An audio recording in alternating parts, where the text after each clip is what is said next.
Through howling winds and bitter cold, a lone cowboy's compassion would seal his fate. When he discovers a stranded cowgirl beneath her overturned wagon, his decision to offer shelter seems simple enough. In his remote cabin, they weather the savage storm together, sharing a tattered blanket and the warmth of his hearth. But as dawn breaks, dust clouds darken the horizon. Her father, a towering figure of authority, arrives with 100 armed outlaws at his command. The morning air grows thick with tension as the gang surrounds the cabin, weapons drawn, believing the worst of the man who saved their chief's daughter. What could turn an act of kindness into a powder keg, ready to explode? Before we jump back in, tell us where you're tuning in from. And if this story touches you, make sure you're subscribed, because tomorrow I've saved something extra special for you. James McCullough knew every creak of his cabin's wooden bones, each protest of timber against wind, as familiar as his own heartbeat. The old Winchester rifle mounted above his stone fireplace caught the last rays of autumn sunlight. Its brass fittings gleaming with the same quiet dignity it had shown at Gettysburg 13 years ago. He'd cleaned it just that morning, as he did every morning, fingers tracing the well-worn grooves with the reverence of ritual. Outside, Montana territory stretched vast and empty, exactly as he preferred it. The jagged peaks of the Bitterroot Range pierced the clouds like ancient guardians, their snow-capped shoulders already wearing winter's first coat. Down in the valley, his small herd of cattle grazed peacefully, dark dots against the golden prairie grass that whispered tales of coming storms. He'd chosen this place carefully after the war, far enough from any town that he rarely had to explain his preference for solitude. The nearest settlement, Fort Benton, lay 3 days' hard ride to the east, and he made the journey only when supplies ran low or the silence grew too deep. Even then, he kept his business brief, nodding politely to the townsfolk who still wondered about the quiet man with the cavalry bearing and eyes that had seen too much. The coffee pot bubbled on the iron stove, its aroma mixing with the cedar smoke from the chimney. James poured himself a cup, the china delicate against his weathered hands, a remnant of the life he'd left behind in Virginia. The steam rose in lazy spirals, carrying him back to campfires shared with brothers in blue, to moments before. The world turned to gunsmoke and thunder. His father's pocket watch, tucked safely in his vest, ticked away the afternoon hours. The old man had given it to him before he rode off to war, saying a gentleman always knew the time. But a wise man knew when time didn't matter. James had learned that lesson well, letting the rhythms of sun and seasons mark his days, rather than the frantic pace of civilization. The cabin itself was modest but sturdy, built by his own hands over 2 summers. One room served for living and cooking, with a small bedroom partitioned off the back. The walls held what he needed: tools, supplies, a few books well worn from repeated reading. A letter from his sister in Boston, 3 months old now, sat unopened on the table. She wrote regularly, trying to draw him back east with news of society parties and eligible young ladies, unable to understand that he'd found his peace in this wild country. As evening approached, he checked his stores, habit born of military. Precision, flour, coffee, salt pork, ammunition, enough to last through winter's worst. The root cellar below held preserved vegetables and dried meat, insurance against the long months when snow would seal him off from the world. He'd learned young that preparation meant survival, whether in war or wilderness. The wind shifted then, bringing the first hints of the storm building in the northwest. James stepped onto his porch, reading the sky as easily as any book. Dark. Clouds muscled their way over the mountains, their bellies heavy with snow and threat. This would be a bad one.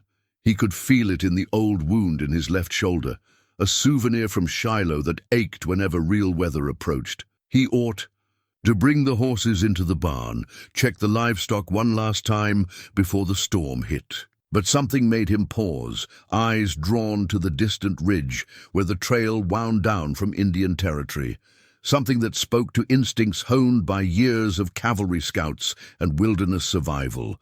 A change was coming, carried on more than just the wind, James McCullough couldn't have known then how right that feeling was, or how the next 24 hours would shatter the careful solitude he'd built. But later, he would remember this moment, standing on his porch with coffee cooling in his cup, watching the storm gather while fate rode hard toward his door. Sarah Running Wolf pulled her father's trading wagon deeper into the shelter of a granite outcropping, the medicine pouch at her throat swaying with each movement. The beaded leather bag, sewn by her mother before consumption took her 5 winters ago, contained sacred herbs and a small Christian cross, symbols of the two worlds. She straddled like the frontier itself. The trading expedition to Fort Benton had been her idea. Chief Running Wolf had initially refused, preferring to send his trusted warriors instead. But Sarah had argued that her mother's white blood and her own education at the mission school made her the ideal emissary. The settlers trust a woman who speaks their language, she'd said, watching her father's stern face for any sign of yielding. And our people trust the daughter of their chief. In the end, he'd agreed, though the decision aged him visibly. Now, as the first savage fingers of the storm clawed at her wool coat, another remnant of her mother's world, Sarah wondered if her father's instincts had been right. The trade had gone well enough. The wagon carried coffee, sugar, and ammunition to see the tribe through winter. But she'd lingered too long in town, drawn into conversation with the missionary's wife about books and distant cities she'd only read about. The storm had caught her halfway home, turning the familiar trail into a treacherous maze of wind and shadows. Her horses, usually so steady, rolled their eyes at each gust, their ears flat against their heads. The temperature plummeted as darkness gathered, and Sarah felt the first icy pellets of sleet sting her cheeks. She thought of her father, who would be pacing their lodge by now, his long silver hair gleaming in the firelight. Running Wolf had earned his name as a young warrior, running messages between camps with a wolf's endurance. But age and responsibility had turned him deliberate, thoughtful. As chief, he walked a careful line between tradition and change, knowing their people's survival depended on adapting without surrendering their soul. Sarah shared his burden, though differently.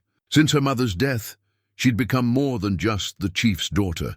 The women of the tribe brought her their troubles, knowing she could speak to the Indian agent in his own tongue. Young mothers asked her to write letters to children sent away to government schools. Even the elders, who distrusted much of the white man's way, respected her ability to navigate between cultures. The medicine pouch bounced against her chest again as she wrestled with the wagon's brake. Her mother had filled it with healing herbs, the old way, but added the silver cross as her own contribution to its power. The cross is just another kind of medicine, she'd explained to a young Sarah. Both are sacred, because we believe they are.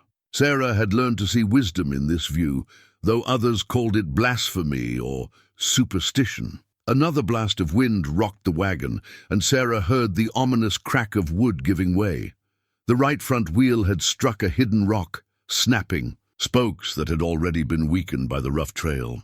She felt the wagon list dangerously to one side, then surrender to gravity's inexorable pull. The world tilted and spun. Sarah leaped clear as the wagon overturned, landing hard in the frozen mud. She watched helplessly as supplies scattered across the ground, coffee beans mixing with sacred tobacco, trade goods tumbling into the darkness. The horses, thankfully, stood trembling but unhurt, still secured to the toppled wagon. Shelter. She needed shelter, and soon. The temperature was dropping faster now, and the sleet had turned to snow that didn't melt when it touched the ground. Sarah knew the stories of winter storms in these mountains, how they could turn deadly in the space of a single breath. Her father had taught her survival since she could walk, but all her knowledge meant nothing without a safe place to wait out nature's fury. The granite outcropping offered some protection, but not enough for the long hours until dawn. As she huddled against the rock, Sarah clutched her mother's medicine pouch and prayed to the Christian God and to the spirits of her father's people. In the growing darkness, she thought she saw smoke rising from a distant valley. But it could have been a trick of the storm. Either way, she had no choice. She would have to leave the wagon and try to find help, or die trying. James saw the smoke first. Not wood smoke, but the oily black plume of a burning wagon axle. The wind carried it in fits and starts, a desperate signal against the darkening sky. He'd already saddled his horse, meaning to check the cattle one last time, but something about that smoke spoke of trouble that couldn't wait until morning. The storm was building faster now, the kind of blizzard that could bury a man standing up. Snow crystals drove horizontally, carried on winds that could freeze flesh in minutes. His horse, a steady bay gelding that had seen him through worse, needed little guidance. The animal seemed to understand the urgency in its rider's posture. They found the overturned wagon just as the last light bled from the sky. James dismounted, his cavalry training taking over as he assessed the scene. Supplies scattered everywhere, horses still harnessed but unharmed, and there, half hidden behind a rock outcropping, a figure huddled against the stone. "Hello, the wagon!" he called, pitching his voice above the wind's howl. "Anyone alive out here?" The figure stirred, and James caught the flash of beadwork on buckskin. Indian clothing, but cut in a white woman's style. The woman, for it was clearly a woman, raised her head, and James found himself looking into eyes that held both wariness and desperate hope. "Thank God," she managed through chattering teeth. "I saw your smoke, but I couldn't be sure." "Name's James McCullough," he said, already shrugging out of his heavy coat. "My cabin's about 2 miles from here. Can you ride?" She nodded, accepting the coat with hands gone blue with cold. "Sarah Running Wolf, the wagon. I can't leave it. My father's goods." "Your father's goods won't matter if you freeze to death," James said, gentler than the words themselves. He'd heard of Chief Running Wolf. Everyone in the territory had. The man was known for being fair, but proud. Quick to defend his people's interests, but willing to negotiate with settlers who showed respect. "We'll come back for what we can salvage once the storm passes." Sarah tried to stand, but her legs had gone numb from cold and fear. Without comment, James lifted her onto his horse, then swung up behind her. The gelding snorted at the double, burdened but didn't protest. Before turning away, James took a moment to free the wagon horses, knowing they'd likely find their way to shelter on their own. The ride back to the cabin was a nightmare of howling wind and stinging snow. James kept one arm around Sarah's waist, feeling her shiver despite his coat.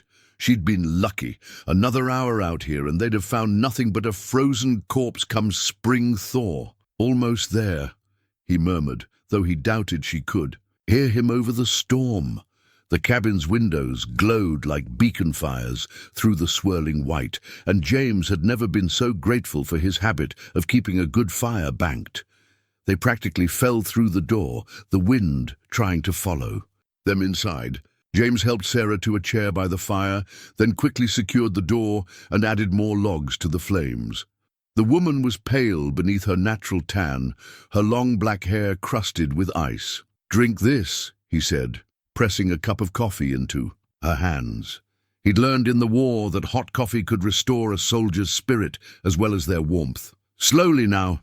Too fast and it'll make you sick." Sarah sipped carefully, color gradually returning to her face. "Thank you," she said finally. "I know what it means for a white man to shelter an Indian woman alone. My father, he may not understand at first." James busied himself with stoking the fire, considering her words. She was right. This could cause trouble, especially with her being the chief's daughter, but he'd been raised to believe that a man's duty was to help those in need, regardless of consequences. "Your father raised you to survive," he said at last. "That means accepting help when it's offered, same as any of us would do." He paused, reading the continuing worry in her face. "I fought through a war, Miss Running Wolf. I've seen enough death. Wasn't about to let the storm claim another victim, no matter who her father might be." The fire popped and sparked, throwing shadows across walls that suddenly seemed less lonely. Outside, the storm raged on, but inside the cabin, 2 people from different worlds found themselves sharing the same small circle of warmth and safety. Neither could have guessed how this night would change both their lives, or what price morning would demand for mercy freely given. The tattered blanket James offered was army issue, its wool worn soft by years of use. Sarah wrapped it around her shoulders, watching as her host moved quietly around the cabin. There was an efficiency to his movements that spoke of military training, yet something gentler too, the way he kept the coffee pot warm, how he arranged the wet clothes near the fire to dry. "You served in the war," she said, not quite a question. The Winchester above the fireplace and his bearing told the story clear enough. James nodded, settling into the other chair. "Union cavalry, fought from Bull Run to Appomattox." He paused, studying the flames. "Learned there that men are capable of both great horror and surprising kindness. Sometimes in the same breath. My mother's people fought in that war," Sarah offered. "Her brother died at Gettysburg, though she never learned exactly where." She touched the medicine pouch at her throat, a habit born of long practice. "She used to say that all blood runs red, no matter the color of the skin that holds it. Wise woman, your mother." James added another log to the fire. "I've seen enough blood spilled to know she was right." The wind howled outside, rattling the window panes. "Your father, he treats with the Indian agent at Fort Benton?" "When he must." Sarah's voice held a hint of steel. "We trade for what we need, but father knows the agent's promises are written in snow. They melt when the sun of convenience shines." She met James's gaze directly. "You've chosen isolation, Mr. McCullough. We had it forced upon us." The honesty in her words earned a thoughtful nod. "Call me James, and you're right. I chose this life. After the war, I couldn't stomach the cities anymore. Too many people, too much noise. Out here, a man can hear himself think." "And what do you think about, alone in these mountains?" The question hung in the firelit air between them. James took his time answering, as if weighing truth against caution. "About peace, mostly. What it costs, what it's worth." He gestured to the cabin. "Around them. Built this place with my own hands. Every nail, every board. Thought if I could just create something instead of destroying, maybe I'd find what I was looking for. And did you find it?" "Some days." A ghost of a smile crossed his weathered face. "Other days, the silence gets so loud it drowns out everything else." Sarah understood that kind of silence. She'd felt it in the mission school, where they'd tried to teach her to forget her father's language. She'd known it in the spaces between two worlds, neither fully accepting her presence. "Silence can be a teacher," she said, "if we learn to listen properly." The storm's voice rose and fell around them, but inside the cabin, something shifted. A recognition, perhaps, of kindred spirits. Two people who had learned to walk between worlds, each carrying their own weights of history and expectation. James rose to check the window, frost patterns writing elaborate designs across the glass. "Storm's not letting up.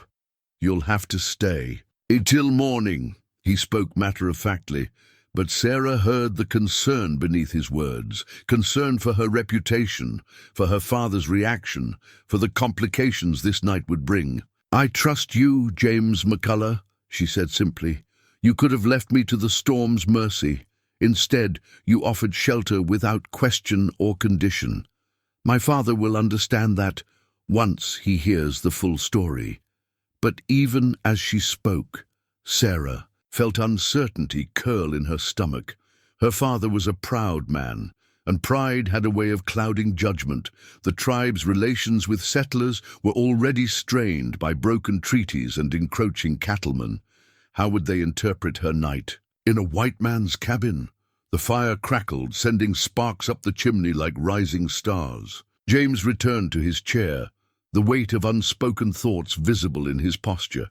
They sat in companionable silence, each lost in private contemplation of what morning might bring. Outside, the Montana night wrapped the cabin in its frozen embrace, while inside, two souls found unexpected warmth in shared understanding.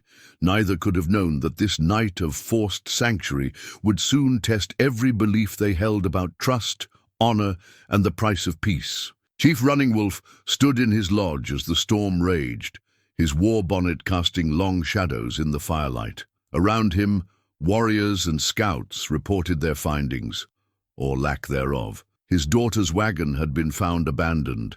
Supplies scattered by the wind, but of Sarah herself there was no sign. The storm came too quickly, Black Fox, his most trusted scout, explained. The tracks are already covered. The young warrior's face showed the strain of hours spent searching in deadly cold. But the horses were freed, not stolen. Someone found her. Running Wolf's face remained impassive, though his heart thundered like a war drum. In his 60 winters, he had buried a wife, led his people through famine and disease, and watched the white man's world creep closer year by year. But nothing had prepared him for this fear, this helpless waiting, while his only child faced unknown dangers. "Send riders to the nearest settlements," he commanded, his deep voice carrying the weight of generations of leadership, "and bring me Thomas Yellowhand." The mixed-blood trader had connections among both whites and Indians. More importantly, he knew every homestead and cabin within 50 miles. As his men dispersed to carry out his orders, Running Wolf touched the medicine bundle hanging from the center pole of his lodge. Sarah's mother had made it, weaving prayers for protection into every stitch. Now he added his own prayers, calling on ancestors and spirits to guard his daughter. Yellowhand arrived quickly, snow crusting his buffalo hide coat. "Chief," he said, respecting the older man's silence until addressed. Running Wolf studied him, this man who, like his daughter, walked between two worlds. "Who lives in these mountains?" Running Wolf asked finally. "Which settlers would shelter a woman in storm?" Yellowhand considered carefully before answering. "There's a cabin 2 ridges north. Man named McCullough lives there, keeps to himself mostly, but trades fair when he comes to Fort Benton." He paused. "He was cavalry once, during the white man's war." Running Wolf's expression darkened. He had seen too many former soldiers turn bitter, taking their war hatred out on his people. "And this McCullough, what kind of man is he? Honest?" "From what I've heard, doesn't drink, doesn't cause trouble. The Blackfeet say he helped some of their hunters last winter when they were caught in a storm." Yellowhand shifted uncomfortably. "But, Chief, if Sarah is there..." The implications hung in the air like smoke. A young woman alone with a white man, even with innocent intentions, such a situation could spark violence. Running Wolf had spent years building alliances, carefully balancing his people's independence with the realities of changing times. One wrong move now could shatter that delicate peace. "Gather the warriors," he said finally, "and send word to our friends." He meant the outlaws who sometimes found shelter with the tribe, men who straddled the line between white man's law and Indian justice. Their guns might be needed before this was done. As his orders were carried out, Running Wolf donned his war paint for the first time in 5 years. Each stroke was a prayer, each color a reminder of duties inherited from his fathers. He had been born in a time when his people roamed freely, before reservations and treaties carved up their world like a buffalo at feast time. Now he fought with words instead of weapons, but he had not forgotten the old ways. By dawn, nearly 100 mounted men had gathered, warriors in traditional dress mixed with rough-looking whites and half-breeds armed with repeating rifles. The storm had passed, leaving behind a world sculptured in white silence. Running Wolf raised his hand, and the column moved out, snow creaking under horse hooves. "We ride to find my daughter," he announced, his voice carrying to every ear. "If she is safe, there will be no blood. If she has been harmed..." He let the threat hang unfinished. Every man there understood what vengeance would be demanded. As they rode toward McCullough's cabin, Running Wolf felt the weight of his war bonnet, the same one his father had worn and his father before him. He had hoped never to need it again, but fate and the storm had decided otherwise. Whatever they found at the cabin would set the course for his people's future. Of that much, at least, he was certain. Dawn broke cold and clear, painting the snow-covered landscape in shades of rose and gold. James had been awake for hours, tending the fire and watching the weather clear through frosted windows. Sarah slept fitfully in his bedroom. He'd insisted she take it, while he kept vigil in the main room, knowing morning would bring its own storms. The coffee pot bubbled on the stove, its familiar aroma a poor comfort against what his instincts told him was coming. Years of cavalry scout work had taught him to read signs others might miss. The absolute silence outside, broken only by occasional snow falling from pine boughs, spoke of waiting tension. He was checking his Winchester's action when Sarah emerged, her face drawn with worry. "They're coming," she said simply. It wasn't a question. James nodded, offering her a cup of coffee. "Your father's a good leader. He'll have gathered men as soon as the storm broke." He kept his voice steady, matter of fact. "How do you want to handle this?" Sarah wrapped her hands around the warm cup, her mother's medicine pouch prominent against her buckskin dress. "Let me speak to him first. He's a proud man, but he's fair. Once he understands," the words died in her throat as the first riders appeared on the ridge. James counted at least 30 in the initial group, with more emerging from the tree line. Warriors in traditional dress mixed with rough-looking white men. Outlaws, probably, who'd found common cause with the tribe. All were armed. "Your father doesn't do anything halfway, does he?" James said, a hint of grudging admiration in his voice. He'd seen enough combat to recognize a well-planned operation. The riders were spreading out, covering every approach to the cabin. Any other man might have felt fear, seeing such odds arrayed against him. James felt only a familiar calm, the same clarity that had served him through countless battles. "Let me go out first," Sarah insisted, moving toward the door. But James gently caught her arm. "Together," he said firmly. "If they see you walk out alone, they might think I'm holding you against your will. Better they see us both, showing there's nothing to hide." Sarah studied his face for a long moment, then nodded. Understanding passed between them. Whatever came next, they would face it with dignity and truth. James opened the door, stepping onto his porch with Sarah beside him. The morning air bit sharp and clean, carrying the scent of pine and wood smoke. At the head of the gathered force, a tall figure sat his horse with the straight-backed dignity that spoke of natural authority. Chief Running Wolf's war bonnet caught the early light, each eagle feather representing a deed of valor in his people's service. For a long moment, no one moved. James kept his hands clearly visible, away from his gun belt. His years of frontier life had taught him the value of patience. Intense moments. Let them make the first move, read their intentions before committing to action. "Father," Sarah called out in English, her voice carrying across the snow-hushed yard, "this man saved my life last night. He offered shelter when the storm would have killed me." Running Wolf raised his hand, and his warriors grew still as stones. When he spoke, his deep voice resonated with authority and barely contained emotion. "My daughter speaks of shelter freely given, yet I see a white man who stands too close to her, in a place far from other eyes. With respect, Chief Running Wolf," James replied, matching the older man's formal tone, "your daughter's virtue is untouched, her honor intact. I gave her my bed and kept watch through the night, as any decent man would do." A murmur ran through the assembled warriors. James noted how their hands stayed near weapons, how the outlaws among them seemed almost eager for violence. One wrong word now could spark a bloodbath. Running Wolf dismounted with fluid grace that belied his years. As he approached the cabin, snow crunching under his moccasins, James felt Sarah tense beside him. Everything hung balanced on the edge of a knife.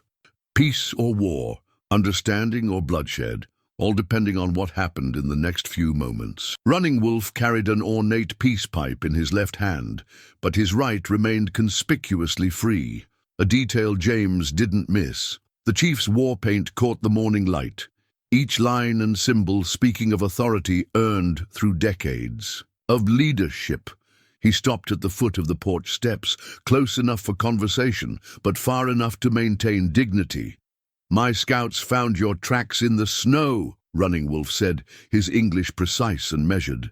You rode out into the storm when others sought shelter. Why? I saw smoke from a burning wagon axle, James replied, keeping his voice steady. Where I come from, we don't leave folks to die in blizzards, no matter who they might be. Sarah stepped forward, but her father's raised hand stopped her words before they could form. This was more than a father's concern for his daughter now. It was a chief testing a stranger's worth, measuring him against standards forged through generations of tribal wisdom. You were cavalry. Running Wolf's statement carried layers of meaning. Many who rode against our people now claim to be friends. Their words are sweet, but their hearts remember war. James met the chief's gaze directly. I fought for the Union, yes, saw enough death to last 10 lifetimes. When the war ended, I came here looking for peace, not to carry old hatreds into new lands. A sudden wind whipped snow from the pine branches, the soft hiss accompanying Running Wolf's careful consideration. Behind him, warriors and outlaws shifted restlessly, their breath frosting in the cold air. The peace pipe in the chief's hand remained unoffered, a symbol of trust not yet earned. My daughter, Running Wolf continued, speaks our tongue and the white man's words, walks in both worlds. Some say this makes her strong. Others, he glanced at certain warriors in his group, their faces hard with traditional beliefs. Others say it makes her too quick to trust those who would harm our people. Sarah's voice rang out clear and strong in her father's native language, each word carefully chosen. I trust this man because he acted with honor when he could have chosen otherwise. He is not like those who speak peace while holding war in their hearts. James understood enough of the language to follow her meaning, though he kept his expression neutral. He'd learned long ago that revealing too much knowledge could be as dangerous as revealing too little. Running Wolf turned to Thomas Yellowhand, who had ridden up beside him. You know of this man. What do the traders say? Yellowhand shifted in his saddle. They say he deals fair, pays honest prices, helped some Blackfeet hunters last winter, asked nothing in return, but he hesitated, glancing at the gathered outlaws. Some say he asked too many questions about raiders who trouble the settlements. A subtle tension rippled through the outlaws' ranks. James kept his face impassive, though this confirmed suspicions he'd harbored about certain raids being more than random violence. The chief's alliance with these men suddenly made more sense, a complex game of power and survival in changing times. Perhaps, Running Wolf said carefully, we should speak inside, share coffee and truth together. He looked pointedly at the armed men surrounding them. Some words are better spoken away from eager ears. James recognized the offer for what it was, a chance to explain himself fully, away from those who might profit from violence. But it was also a test. To invite the chief into his home was to accept certain obligations, responsibilities that would bind him to more than just this moment. My coffee pot is always ready for guests who come in peace, James replied, choosing his words with equal care, though some might find the conversation inside less entertaining than the prospect of bloodshed out here. A ghost of a smile touched Running Wolf's weathered face, the first crack in his stern demeanor. He turned and spoke sharply to his warriors in their native tongue. Most nodded in acceptance, though James noted several of the outlaws exchanging dark looks. Sarah's relief was visible only to those who knew to look for it, a subtle softening around her eyes. She understood, better than anyone present, how delicate this moment was, how many different hopes and fears balanced on the next few minutes of conversation. The first shot came just as Running Wolf reached the porch steps. James registered the sound a fraction before he saw splinters explode from the railing beside the chief's head. Years of combat experience took over. He moved without conscious thought, pulling both Sarah and her father down behind the porch's solid log wall. More shots followed, the sharp crack of rifle fire echoing off the surrounding mountains. Through the chaos, James caught sight of two distinct groups forming among the gathered men, the tribal warriors wheeling their horses in confusion while the outlaws took deliberate aim at the cabin. Betrayal, Running Wolf's voice carried even over the gunfire. His face showed not fear, but a deep, resigned anger, as if confirming something long suspected. James's broken pocket watch, struck by a stray bullet, fell from his vest to the porch. Boards. Time seemed to fragment with it, each moment crystallizing into sharp focus. "Your outlaws weren't just allies, were they?" he asked the chief.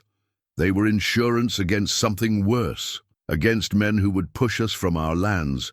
Running Wolf answered grimly, "Better to control such men than fight them, or so I believed." His expression hardened as he watched his careful plans unravel in powder smoke and betrayal. Sarah had already drawn a small derringer from her dress folds, a lady's gun, but deadly at close range. "The wagon trade," she said, understanding, dawning in her eyes. "They used it to map the territory, learn our movements." More bullets thudded into the cabin's logs. James heard horses moving through the trees behind the house. The outlaws were trying to surround them. He'd chosen this location partly for its defensibility, but that wouldn't matter if they were outflanked. "Inside," he ordered, covering their retreat through the doorway. His Winchester came smoothly to hand as he backed in after them. "There's a cellar trap door under the rug.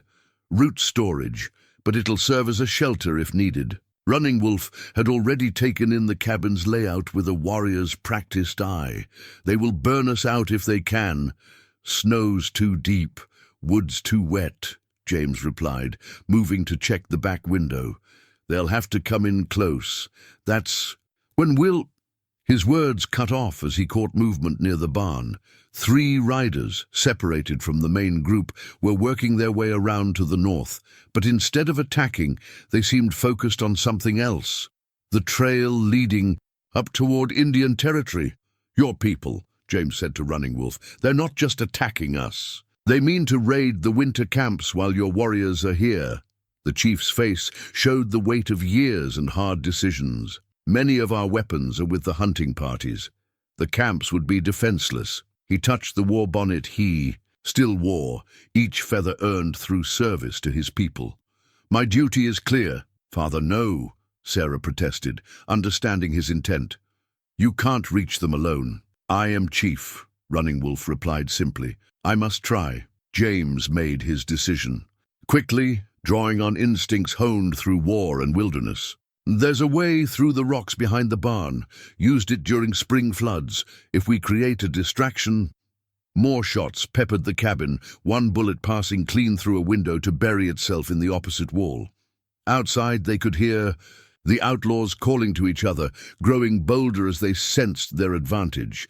"They expect us to be trapped," Sarah said, her voice steady despite the danger. "They don't know about the back trail." James nodded, mind already planning. "I'll draw their fire from the front. You two can slip out through the root cellar, circle around through the rocks. My horse is still saddled in the barn, fast enough to carry 2. And you?" Sarah's question carried more weight than its simple words. "I'll keep them busy." James checked his ammunition with practiced efficiency. "Been meaning to thin out some of the local troublemakers anyway." Running Wolf studied him with eyes that had seen generations of warriors live and die. "Why would you do this for my people?" "Not just for your people," James replied, meeting his gaze. "For anyone who's had their home threatened by men who mistake cruelty for strength." He moved to the front window, rifle ready. "Better hurry. They'll figure out something's wrong soon enough." The sound of approaching horses underscored his words. Time was running out, and with it, any chance of warning the defenseless camps. The next few minutes would determine not just their fate, but the future of an entire people. As James positioned himself by the front window, memories of another siege flooded back. Gettysburg, July 1863, holding a farmhouse with what remained of his squad while Confederate sharpshooters picked away at the stonework. His fingers found the Civil War medal in his pocket, its surface worn smooth by years of worried touches. "The root cellar entrance is behind that barrel," he told Sarah and Running Wolf, never taking his eyes from the window. "Wait for my signal." He could see the outlaws growing bolder, creeping closer through the fresh snow. Their confidence would be their weakness, Men like that always underestimated those they thought cornered. Sarah's hand touched his arm briefly. "The medal," she said, having noticed his unconscious gesture. "What did you earn it for?" "Saving lives," James replied, quietly. "Though some might say I earned it for taking them." The memory rose unbidden. A Confederate hospital wagon, caught in no man's land under heavy fire.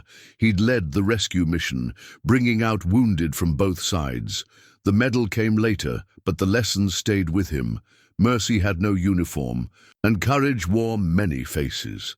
Running Wolf watched this exchange with keen interest, reading volumes in the unspoken words between them. "You carry old ghosts, James McCullough." "Don't we all?" James shifted position, catching movement near the barn. "Time to go. I'll give you 30 seconds, then make enough noise to wake the dead."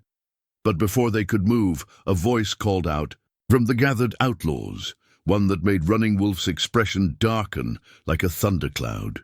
"Chief, send out the girl, and we'll let you ride away. Keep your territory, keep your peace. All we want is the soldier who's been asking too many questions." "Jacob Hawkins." Running Wolf spat the name like a curse. "He helped negotiate our last treaty. Now I see whose gold bought his loyalty." James's mind raced, pieces falling into place. The raids weren't random. They were targeted, driving settlers away from specific areas. Someone's buying up land cheap, using fear to clear the territory. "The railroad's coming," Sarah added, understanding dawning in her eyes. These valleys would make a perfect route through the mountains. Another bullet splintered the window frame, emphasizing their deteriorating situation. James could hear men moving into position around the cabin, their confidence growing with each passing minute. "They won't keep their word," he said, checking. His Winchester's load again. Men like that never do. The raids won't stop. They'll just have one less witness to worry about. He turned to Running Wolf. "Your people need their chief. Go. Warning the camps has to come first." The old chief stood straight, his war bonnet catching the morning light that streamed through the bullet holes. "Among my people, we say a man's..." Truth is in his eyes, not his words. "Your eyes speak of honor, James McCullough." He touched his daughter's shoulder. "Sarah." She stood her ground, the derringer steady in her hand. "I'm staying. The camps need their chief. They also need a witness to what happens here. Someone who can speak in both worlds, tell both sides of the story." James wanted to protest, but he recognized the steel in her voice, the same unwavering determination he'd heard in his best soldier's words before battle. She'd made her choice, and arguing would only waste precious time. Running Wolf seemed to age decades in that moment, seeing his daughter's decision written clear as dawn on her face. Then with fluid grace, he removed a single eagle feather from his war bonnet and pressed it into James's free hand. "For honor, freely given," he said simply. "May it bring you swift justice and sure aim." To Sarah he spoke rapidly in their native tongue, words of blessing and protection that James could only partly understand. Then the chief was gone, slipping through the root cellar entrance like a shadow passing under the sun. James and Sarah listened tensely until a soft thud indicated the exterior door had closed behind him. "Your father's going to hold me responsible if anything happens to you," James said, trying to lighten the moment. Sarah's smile was fierce and proud. "My father knows I make my own choices, just as he knows a woman who can speak to both worlds must sometimes fight for both." She moved to cover the back window, her movements sure and practiced. "Now, about that distraction you promised." James felt the weight of the eagle feather in his hand, its presence both blessing and burden. Outside, Hawkins and his men were growing restless, their calls becoming more threatening. The next few minutes would determine not just their fate, but the future of this entire territory. He tucked the feather carefully into his shirt pocket, next to his heart, and took careful aim through the shattered window. The eagle feather in James's shirt pocket seemed to pulse with each beat of his heart as he steadied his breathing. Beside him, Sarah moved with the quiet efficiency of someone raised to hunt, checking angles and sight lines through the cabin's windows. "7 men by the barn," she whispered, her derringer looking almost delicate against the rough-hewn windowsill. "Another 5 spreading out through the trees to the north," James nodded, impressed by her tactical awareness. "Hawkins will keep some in reserve, probably along the main trail. He's many things, but not careless." He shifted position, keeping his rifle trained on the most likely approach. "Your father taught you well. He taught me to see with both eyes. White man's way and our way." Sarah's voice carried a hint of pride. Said understanding how others think is as important as knowing how they fight. A call from outside interrupted their exchange. "Last chance, soldier." Hawkins's voice carried clearly through the morning air. "The girl can walk away, but you've asked too many questions about things that don't concern you." James permitted himself a grim smile. "Seems I concerned someone enough to arrange all this." He raised his voice to carry outside. "Mighty generous offer, Hawkins, but I've got some questions about land deeds and railroad surveys that still need answering." The response came in the form of renewed gunfire, more focused this time. The outlaws were probing their defenses, looking for weaknesses. James caught movement. 2 men trying to work their way closer under cover of their companions shooting. "They'll rush us soon," he said quietly. "Once they realize running wolves, gone. They'll know time's against them." He glanced at Sarah. "Still time for you to follow your father," she answered, by smoothly dropping one of the creeping outlaws with a single shot from her derringer. The man fell, clutching his shoulder, his curse carrying clearly through the gunfire. "I told you, my choice is made." James's estimation of her rose further. The shot hadn't been lethal, but it was expertly placed, designed to wound and discourage rather than kill. He'd seen veteran soldiers with less discipline. A lull in the shooting brought another sound. Horses approaching from the direction of Fort Benton. Sarah caught his eye, hope warring with caution in her expression. "Army patrol?" she suggested. James shook his head. "Wrong time of month for the regular patrol. More likely Hawkins's reinforcements." He did some quick calculations. "Your father should have reached the high trail by now. We just need to hold them here a little longer." Hawkins isn't fool enough to let himself be caught in the open when questions start being asked, Sarah observed, reloading her derringer with practiced ease. "He'll either have to finish this quickly or pull back, which makes this next few minutes the most dangerous." James shifted to check the back window again. Men like him get desperate when their plans start unraveling. And desperate men. The explosion of the barn door interrupted him. Through the smoke and flying splinters, horses burst out at a full gallop, spooked by something the outlaws had done. In the chaos, several men used the distraction to dash closer to the cabin. James's rifle barked twice, forcing them back to cover. But he could see the pattern emerging. They were being herded, their attention deliberately split between multiple threats. "They're going to try to smoke us out," Sarah said, confirming his own assessment. "There's a barrel of oil in that barn. I saw it when we got your horse." As if summoned by her words, the acrid smell of oil reached them. James had wondered why some of the outlaws had held back from the main attack. Now he knew. They'd been preparing this fallback plan. "Hawkins!" he called out, playing for time. "That railroad money must be good to buy this many guns. Does it spend well with blood on it?"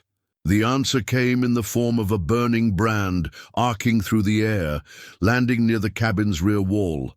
The oil-soaked ground caught quickly, flames spreading in a calculated pattern. They weren't trying to burn down the cabin, just force its occupants to choose between bullets and fire. Sarah touched the medicine pouch at her throat, then reached into it and pulled out something small and dark. "My mother said to use this only in greatest need," she said, showing him what looked like a bundle of herbs bound with sinew. "It's not just medicine, it's a signal. The smoke it makes, our people will know its meaning." James met her eyes, reading the question there. Trust, once given, had to flow both ways. He nodded once, the eagle feather warm against his heart. "Whatever you're going to do it fast. We're about to have more company than we can handle." Through the thickening smoke, Sarah crumbled her mother's herbs onto the cabin's cast-iron stove. The bundle contained something more than sage and sweetgrass. The smoke that rose was dense and purple-tinged, somehow cutting through the acrid burn of the oil-fed fires outside. "How long?" James asked, dispatching another careful shot toward the outlaws, trying to work their way around their eastern flank. "Minutes, if anyone's watching the old signals." Sarah's voice was steady, but James caught the tension in it.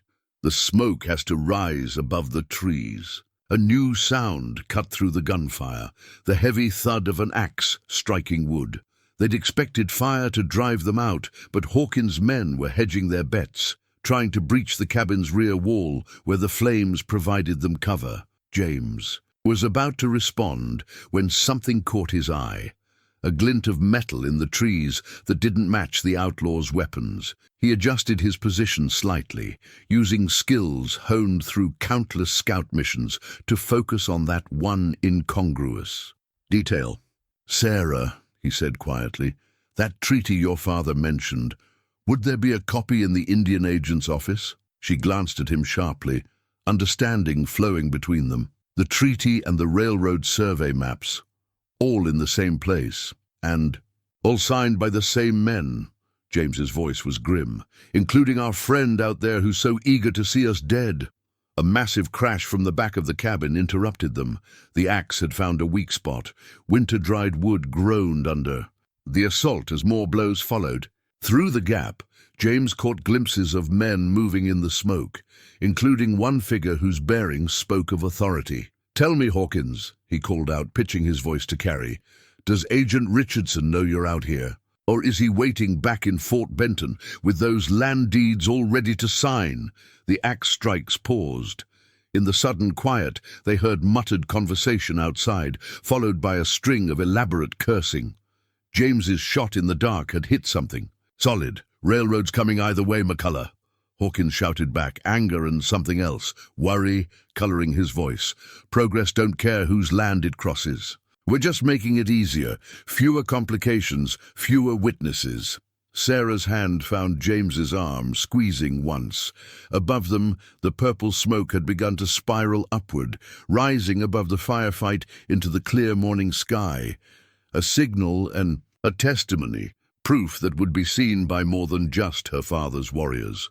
"The complications," she called out, her clear voice carrying authority that reminded James of her father, "are only beginning.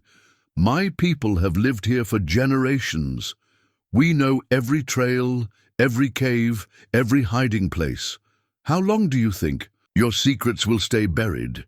A silver dollar spun through the gap in the wall, landing on the cabin floor with an almost musical sound. James recognized it as one of the peace offerings Hawkins had distributed during treaty negotiations. Blood money paid to buy silence and compliance. "Secrets stay buried," Hawkins replied, "if you bury them deep enough." The attack resumed. With renewed fury, axes splintering wood, bullets thudding into logs, flames licking higher around the cabin's edges. But James couldn't shake the feeling that something had shifted. Hawkins's voice had carried an edge of desperation that hadn't been there before. "He's not just afraid of what we know," James said, reloading his Winchester with practiced efficiency. "He's afraid of what we might have already told others." Sarah nodded, her eyes never leaving the windows she was covering. "The railroad commissioners are due next week. If enough questions get asked before those deeds are filed—" Another crash. From the back wall, bigger this time.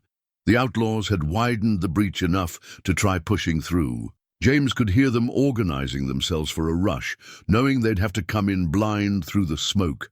But Sarah was smiling, a fierce, proud expression that transformed her whole face. "Listen," she whispered. Through the chaos of splitting wood and gunfire came a new sound, faint but growing stronger. Drums. War drums, carrying clearly from the high country, answered by more drums from the east and west. Running Wolf had reached the camps in time. The silver dollar on the floor caught the light from the flames, its false promise of peace now transformed into evidence of treachery. James touched the eagle feather in his shirt pocket, feeling its presence, like a talisman against corruption. Your father's coming, he said quietly, but Hawkins's men will try to finish this before help arrives. Sarah's smile turned dangerous. Then let's make sure they regret every second of the attempt. The war drums grew louder, their rhythm matching the thunder of approaching hooves. Through gaps in the smoke, James caught glimpses of Hawkins's men, responding to the sound, some holding firm, others shifting nervously in place.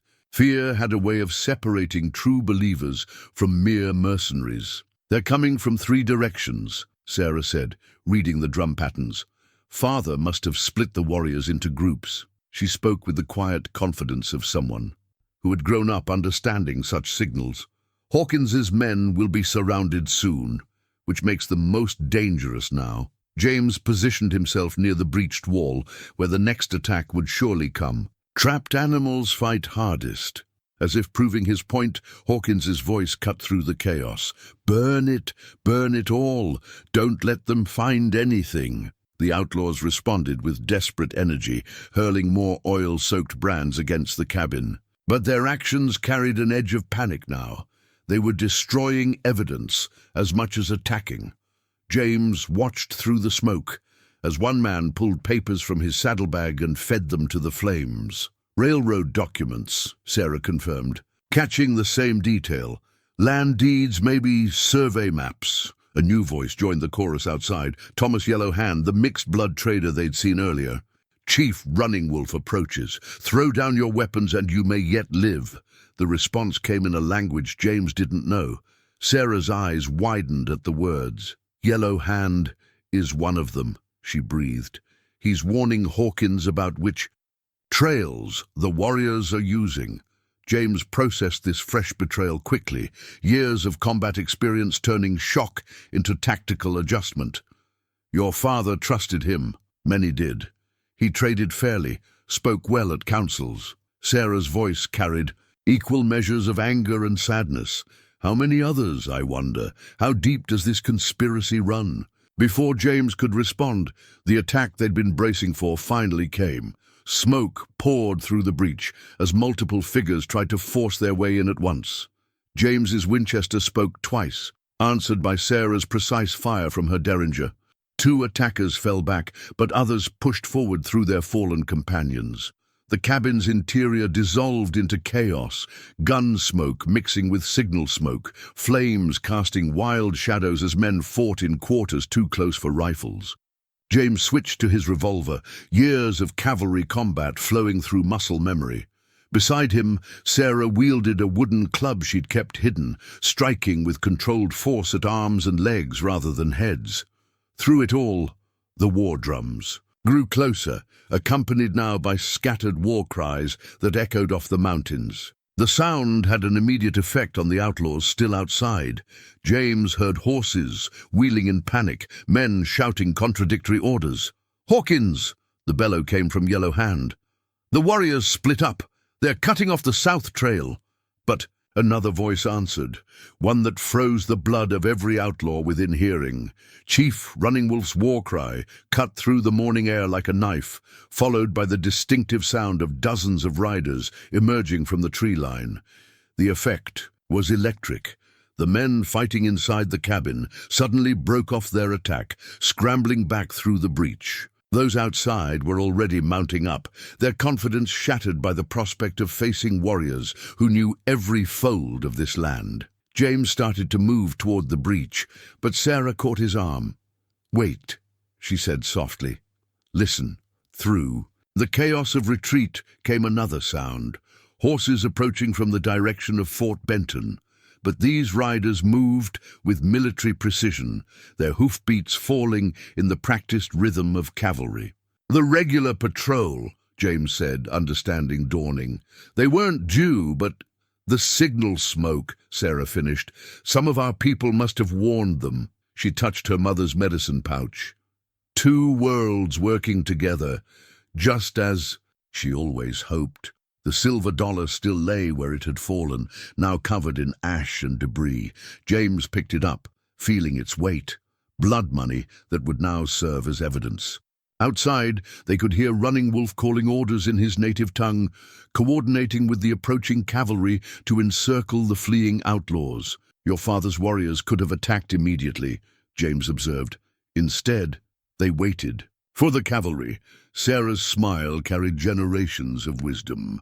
"Perhaps it's time for new treaties, ones written in trust rather than treachery." The eagle feather in James's shirt pocket seemed to warm at her words. Through the breach in the cabin wall, dawn's light finally broke through the smoke, painting everything in shades of promise and possibility. The sound of justice approaching echoed from all directions, drums and hoofbeats merging into a single rhythm of change. The weather turned as suddenly as fortune had, dark clouds rolling over the mountains like a fresh cavalry charge. The morning's clear sky vanished as thunder drums joined the war drums, nature adding its voice to the conflict below. "Another storm," Sarah said, reading the signs with practiced ease. "A big one." She stood with James in the cabin's doorway, watching as Running Wolf's warriors and cavalry troops worked in unexpected harmony to secure their prisoners. Hawkins and his core followers had been cornered against a rock face, their horses wild-eyed at the thunder. Yellow Hand was among them, his trader's confidence replaced by the hollow stare of a man seeing his carefully built world collapse. The cavalry lieutenant, a young man named Curtis, approached the cabin. His face showed the strain of trying to understand the complicated situation he'd ridden into. "Mr. McCullough, we received warnings from several sources about trouble up here." He glanced at the gathered warriors with carefully neutral expression. "Unusual situation, sir. Unusual times call for unusual alliances, Lieutenant." James stepped forward, the silver dollar ready in his hand. "I believe you'll find this interesting." Matching marks to the coins given out at recent treaty signings, along with some questions about land deeds and railroad surveys that need answering. Thunder cracked overhead like a giant's whip. The first heavy drops began to fall, sizzling where they hit the smoldering ruins of the oil-fed fires. Sarah moved to help her father organize the warriors, their movements swift and sure as the storm bore down. "We need to move them quickly," Running Wolf called out, indicating the prisoners. "The high trail floods in weather like this, and there are papers that must be preserved." Lieutenant Curtis nodded, military training overcoming any hesitation about taking orders from a tribal chief. He dispatched men to secure what documents hadn't been destroyed, while others began preparing the prisoners for transport. But Hawkins wasn't finished. Even in defeat, his voice carried the poison of long-nursed hatred. "You think this changes anything? The railroad's still coming. Progress won't stop because some soldier went soft, started believing in Indian fairy tales." James started to respond, but Sarah's voice cut through the rising wind. "Progress?" She stood straight and proud, every inch a chief's daughter. "Progress isn't just iron rails and land deeds. It's learning to see with new eyes, to find strength in differences rather than fear." The storm's leading edge hit like a cavalry charge, bringing stinging sheets of rain and wind that bent the pines. Among the prisoners, Yellow Hand suddenly lunged forward, breaking free of his bonds. His hand went to his boot, coming up with a hidden derringer. Time seemed to slow. James saw the trader's intent written clear as day, one final act of vengeance aimed at the chief's daughter, who represented everything his betrayal had tried to destroy. His own gun was out of reach, the distance too great to cover in time. But Running Wolf's warriors hadn't survived generations of conflict by being slow to react. 3 arrows took Yellow Hand before his finger could tighten on the trigger. He fell face first into the mud, the hidden derringer sinking into rapidly forming puddles. The thunder drums sounded again, closer now. Lightning turned the whole scene, stark white for a moment. Warriors and cavalry, prisoners and protectors, all caught in nature's harsh illumination. The rain intensified, drawing curtains of water across the landscape. "The North Creek will be flooding," James said. Years of mountain knowledge surfacing. If we're going to get these men to Fort Benton, we need to move now. Lieutenant Curtis was already shouting orders, organizing his men with crisp efficiency. Running Wolf's warriors moved in smooth coordination, forming honor guards around the prisoners while others scouted the trails ahead. The two leaders worked together as if they'd trained for years rather than met in crisis. Sarah touched the medicine pouch at her throat, now empty of its signal herbs, but still carrying power of a different kind. My mother used to say storms come to wash away the old, make room for new growth. James felt the eagle feather against his heart, its presence a reminder of promises made and kept. The silver dollar in his pocket carried a different weight now, evidence of corruption that would help bring justice, but also proof that change was possible, that old enemies could find common ground. The storm's fury increased, but beneath its rage, something new was taking shape. Like the mixed smoke that had risen from the cabin, signal smoke and battle smoke combined, two worlds were merging, finding strength in unity rather than division. The storm transformed the mountain trail into a gauntlet of mud and treacherous footing. Through sheets of rain, the combined party of warriors, cavalry, and prisoners made their way toward lower ground. But Hawkins had one last card to play, one final desperate gamble, born of a lifetime of hatred and ambition. It started with a snap of lightning that spooked the horses. In the confusion, Hawkins and three of his most loyal men broke free, using the storm's fury as cover. They had weapons cached nearby. James had suspected as much, knowing men like Hawkins always prepared escape routes. "They're heading for the narrow canyon," Sarah's voice carried even through the storm's rage. That's the only way they could hope to reach the railroad camp. Running Wolf's face was grim in the lightning flashes. The canyon floods in such storms. They risk death by water to escape death by law. Lieutenant Curtis quickly organized his remaining men to secure the other prisoners, but his expression showed he knew the difficulty of pursuit in such conditions. "Mr. McCullough, you know these mountains." James was already checking his Winchester's action, making sure the rain hadn't fouled it. "There's a high trail that runs parallel to the canyon. Rough going, but it could let us cut them off before they reach the railroad camp." He looked at Sarah, seeing the same determination in her eyes that he felt in his heart. "If they reach that camp with their story first, they'll twist everything," she finished. "Make it seem like they were attacked without cause, stir up trouble that could spark a war." Her hand went to her empty medicine pouch. "I'm coming with you." Running Wolf started to object, but Sarah cut him off with rapid words in their native tongue. James couldn't follow it all, but he recognized the tone, the same one she'd used when arguing to make the trade run that had started all this. The chief's face showed both pride and concern as he responded. "She speaks truth," Running Wolf said finally, switching to English.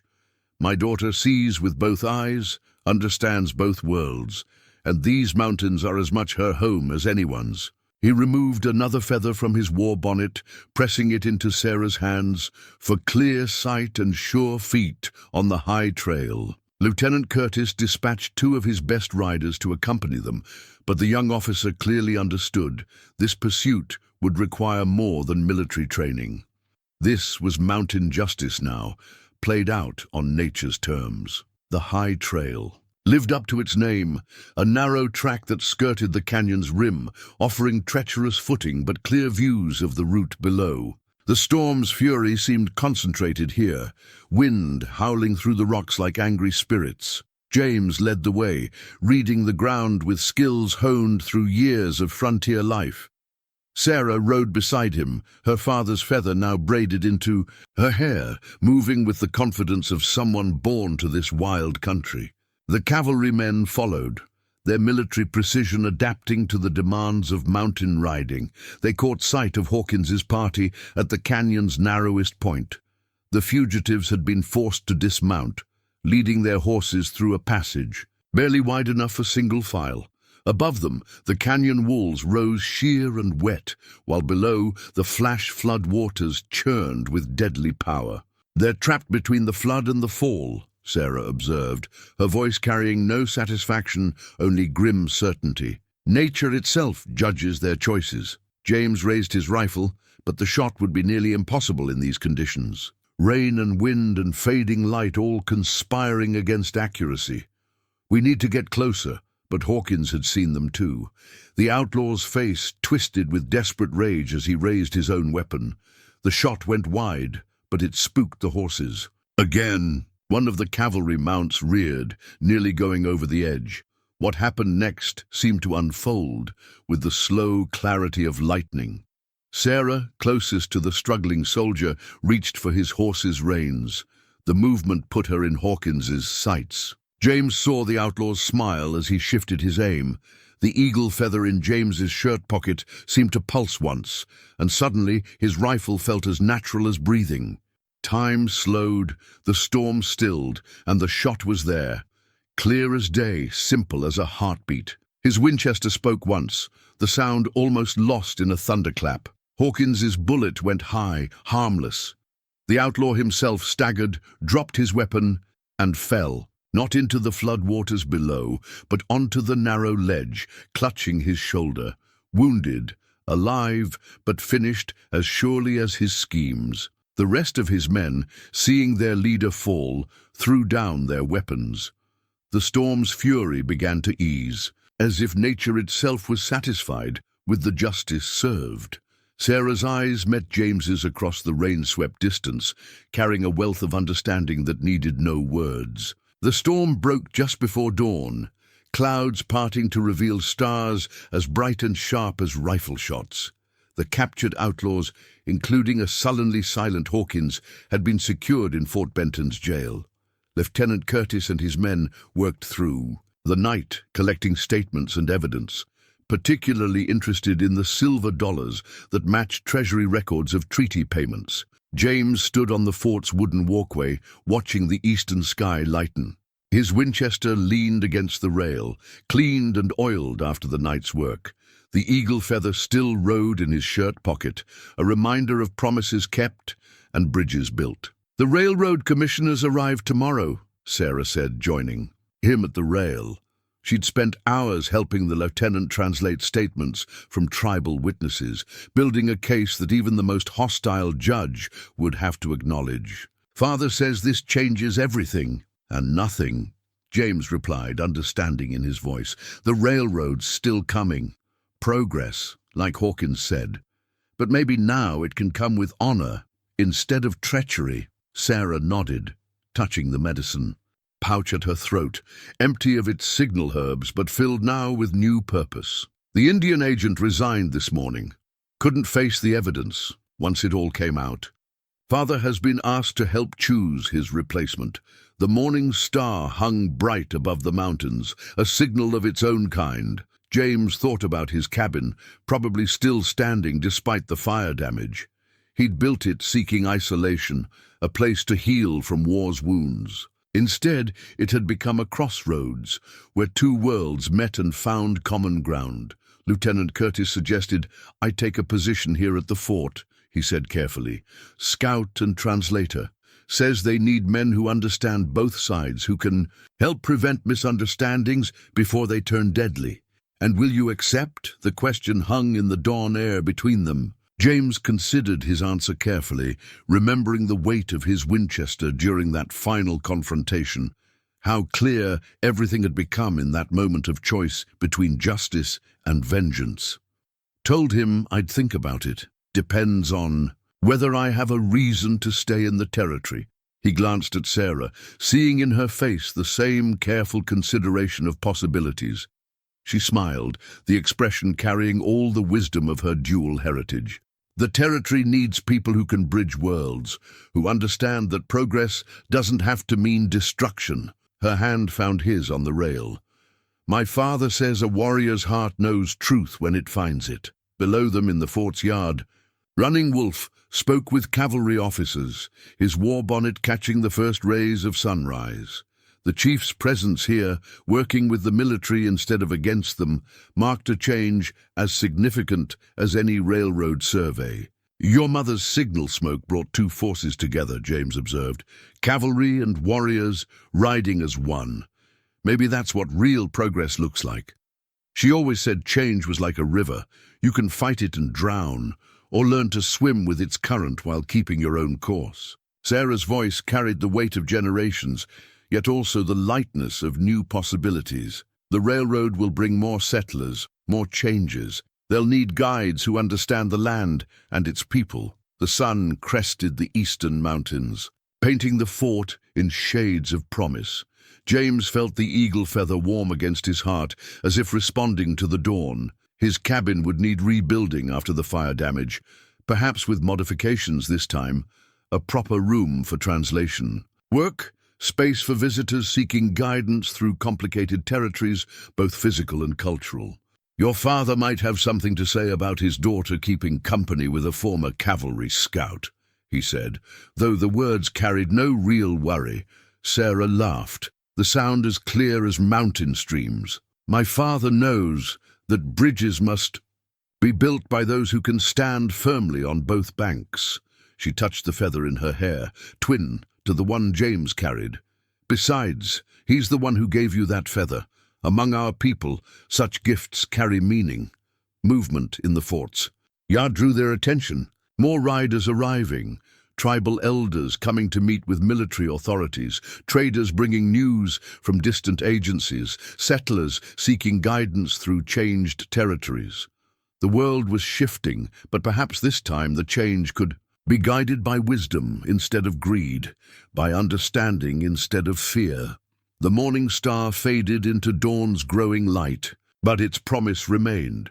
A new day rising over mountains that had seen centuries of conflict and now watched as ancient enemies found common ground in justice served and honor preserved. A month after the storm, James stood with Running Wolf on the ridge above his rebuilt cabin, watching sunset paint the mountains in familiar glory. The wedding blanket draped over the chief's arm caught the last golden light, a masterwork of tribal weaving, each pattern telling stories of unions between peoples, of bridges built and boundaries crossed. My daughter speaks of changes coming, Running Wolf said, his English careful and measured. She says you will help guide them. The old chief's face showed the wisdom earned through decades of leading his people through difficult times. But first, there are traditions to be honored. James touched the eagle feather that still rode over his heart. He'd learned much about tribal customs in recent weeks, about the weight of ceremony and the importance of doing things in proper order. I've never been much for traditions, he admitted. War has a way of making a man forget such things. Perhaps, Running Wolf replied, or perhaps war teaches us why traditions matter. They are like the roots of old trees. They hold firm when storms come. He gestured toward the valley where Sarah rode, with several young warriors, teaching them to read sign left by settlers' wagons. My daughter walks in two worlds, but she has not forgotten where she comes from. The cabin below them stood restored, improved. James had rebuilt it with help from both tribal members and fort personnel, a community effort that spoke of new possibilities. The walls were stronger now, the rooms more numerous. A trading post would open here soon, operated jointly by the tribe and the fort, a place where cultures could meet on equal ground. The railroad survey crews arrive next week, James said, watching Sarah guide her students through the complexities of tracking. Sarah thinks some of your young men might hire on as scouts, help make sure the route respects sacred grounds. Running Wolf nodded slowly. The iron horse will come. Better to guide its path than stand before it. He turned to face James fully. But today we speak of other paths. My daughter carries your eagle feather next to her heart, as you carry mine. Among our people, such things have meaning. James met the chief's gaze steadily. Among my people too, sir. Where I come from, a man asks a father's blessing before speaking of marriage. And if that father is also a chief, if the marriage means binding not just two hearts, but two peoples, then he asks with double respect and triple certainty. James smiled slightly. Sarah told me to wait, to do things properly. She said you'd want ceremonies, traditions. Running Wolf's laugh was unexpected and rich. My daughter knows her father well, but she knows her own heart better. He held out the wedding blanket. This was her mother's. It tells the story of her people, of courage and change, of holding to what matters while embracing what comes. Now it will tell your story too. Below them, Sarah had finished her lesson. She sat her horse easily, looking up at the ridge where her father and James stood. Even at this distance, her smile carried clearly as summer lightning. There will be those who oppose such unions, Running Wolf continued, his voice carrying both warning and pride. On both sides, change comes hard to old ways. Change comes whether we choose it or not, James replied, remembering Sarah's words about rivers and currents. But we can choose how to meet it. The chief nodded approvingly. You speak like one of our elders. Perhaps that is why the spirits guided my daughter to your door that storm night. He placed the wedding blanket in James's hands. We will hold the ceremony when the moon is full. Both peoples will attend, cavalry and warriors, settlers and tribal members. Let them see what can be built on trust and honor. As if nature itself approved, a lone eagle circled overhead, its cry carrying clearly in the evening air. James thought about the long path that had led him here, from battlefields to mountain solitude, from isolation to connection. The wedding blanket felt warm in his hands, heavy with history and possibility. Sarah rode up the ridge to join them, her face glowing with the day's efforts and the evening's promise. She took in the blanket, her father's satisfied expression, and James's quiet joy with a single glance. So, she said, her smile holding wisdom of both worlds, you found the courage to ask properly. Running Wolf laughed again. He found courage. Long ago, daughter. Today he found the wisdom to use it well. The shared fire at James and Sarah's wedding feast burned long into the night, its flames illuminating a gathering unprecedented in the territory's history. Cavalry officers sat with tribal elders, sharing stories and passing pipes. Settlers and warriors broke bread together, finding common ground in their love of the land and their hopes for their children's futures. Lieutenant Curtis, now promoted to captain, stood to offer a toast. To bridges built, he said, raising his cup toward where James and Sarah sat, wrapped in her mother's wedding blanket, and to those with the wisdom to build them.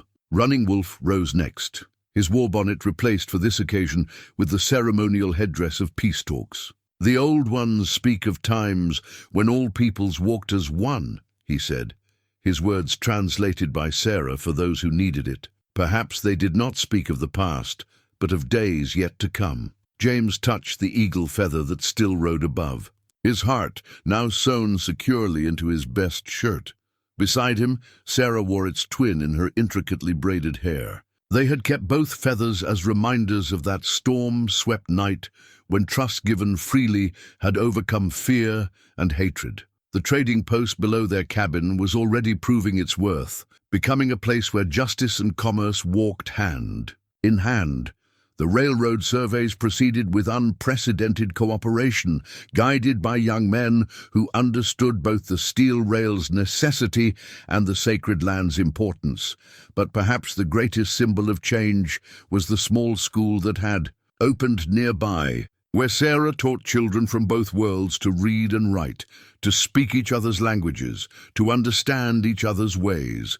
The next generation would grow up knowing it was possible to honor the old while embracing the new. My mother's medicine pouch, Sarah said softly, touching the leather bag that now held both healing herbs and carefully preserved documents, carries the proof that change need not mean destruction, that progress can come with honor if we choose to make it so. James looked out over the gathering, at Running Wolf deep in conversation with Captain Curtis about joint patrols, at settlers learning tribal dances while warriors discussed cattle raising techniques, at children playing games that mixed elements from both cultures. The price of peace had been high, paid in trust and blood, in courage and change, but its rewards proved greater still. The fire burned bright and true, casting light into the darkness just as understanding could illuminate fear. Above them, The same stars that had witnessed centuries of conflict now watched over a celebration of unity. The mountains stood as they always had, indifferent to the small doings of men, yet somehow seeming to approve of this hard-won harmony. Tomorrow would bring new challenges, new changes to navigate. But tonight, in this place, two peoples had become one family, and in that joining lay the seeds of a future where differences need not mean division, where progress need not mean loss, where love could indeed build bridges strong enough to bear any weight. The eagle feathers rustled softly in the evening breeze, carrying the promise of dawns yet to come.